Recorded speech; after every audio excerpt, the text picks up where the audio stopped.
cours. L'entente et l'angoisse est donc loin d'être terminée, même si la situation semble s'améliorer pour tous les habitants évacués hier soir. Ce sont, vous le savez, des quartiers entiers qui ont été parfois évacués. Plusieurs centaines de personnes qui ont dû être hébergées à Vitrolles, par exemple, pour des habitants du vieux village, de Femme-de-Crosse, de Griffon ou encore des Hermès. Ils ont été accueillis dans différents gymnases de la ville. Même chose au Pays de Mirabeau, où la commune était particulièrement touchée.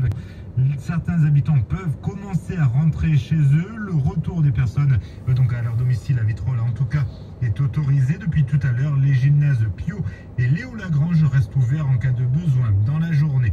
Attention également aux conditions de circulation. Renseignez-vous bien avant de prendre la route.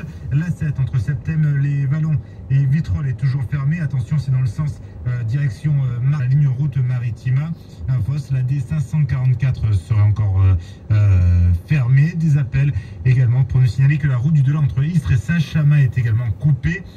Selon nos informations, elle devrait d'ailleurs être coupée pendant une bonne partie de la journée. La bretelle d'accès à plan de campagne par l'A51 réouvert et l'A55 est de nouveau complètement réouverte dans les deux sens. Tout le monde espère en tout cas une accalmie aujourd'hui. La journée d'hier a été particulièrement noire avec une multiplication des départs de feu à Martigues au bord de la nationale 568 à la mi-journée. Un feu heureusement rapidement maîtrisé, mais la circulation a dû être coupée dans les deux sens. Un peu plus tard, ce sont 3 feux qui se sont déclenchés à Fos, notamment du côté de la Fossette, dans la zone industrielle. Toute l'après-midi, une fumée épaisse a été visible de très loin. Les habitants ont pu voir travailler les canadaires tout près des habitations.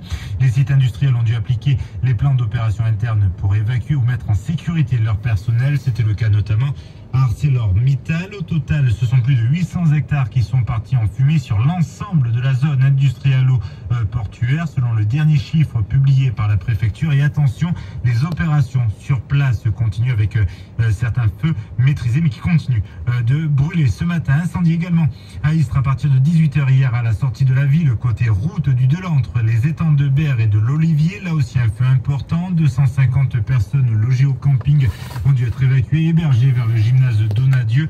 Une maison a complètement brûlé, une autre partiellement. Un feu qui a été maîtrisé quelques heures plus tard. Et puis l'aéroport de Marignane, fermé hier soir pour permettre au secours d'être plus efficace, a été réouvert dans la soirée. Seul le trafic SNCF semblait finalement avoir été épargné hier soir dans notre département. Merci Daniel pour ces infos. À tout à l'heure.